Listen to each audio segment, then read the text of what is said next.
Hello and welcome to the Daily Bible Podcast. My name is William Hemsworth. Thank you so much for joining me for today's episode. Well, today we're back to normal. I'm not recording the show from my phone inside the classroom at church that I did yesterday. So thank you for bearing with me on that one. I just wanted to make sure I got the show out since I missed it a couple days prior.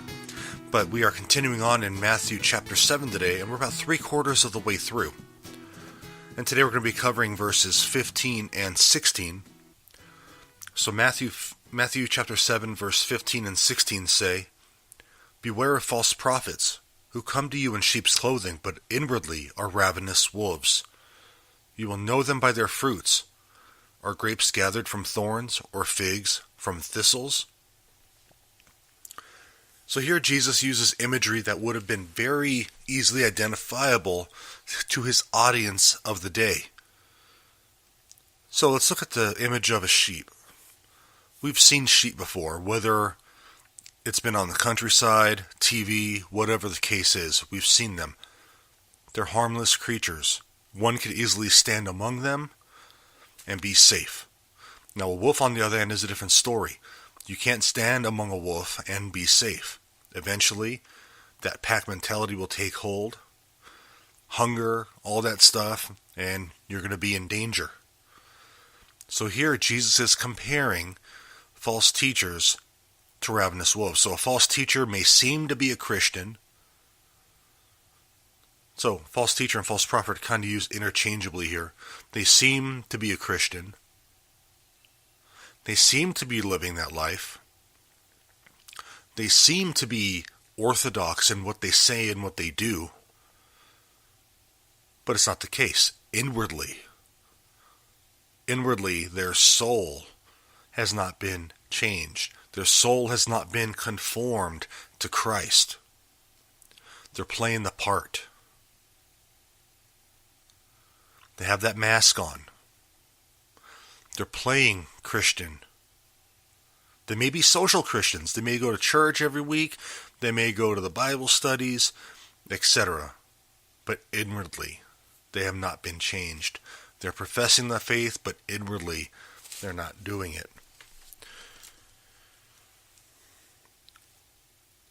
So the message of false prophets may be attractive, and like I said, it may even seem to be orthodox. But the only way to know for sure is to allow time for their fruits to manifest. Some of the fruits of false prophets are mentioned in the New Testament. There's controversies, which is seen in 1 Timothy 1:13, divisions in 1 Timothy chapter 6, greed in 1 Timothy 6, 5 through 10,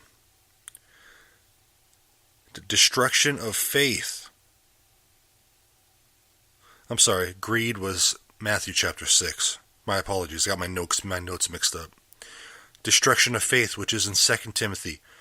And then ultimately self-destruction by heresy in 2 Peter chapter 2. So question for us today. Are we playing the part, or are we actually living it?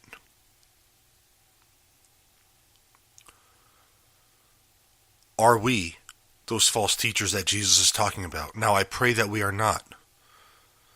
Now, if we are, let's take a good look at ourselves. Let's take a good look at ourselves. And if we are, we need to repent. We need to repent and hand that over to Christ.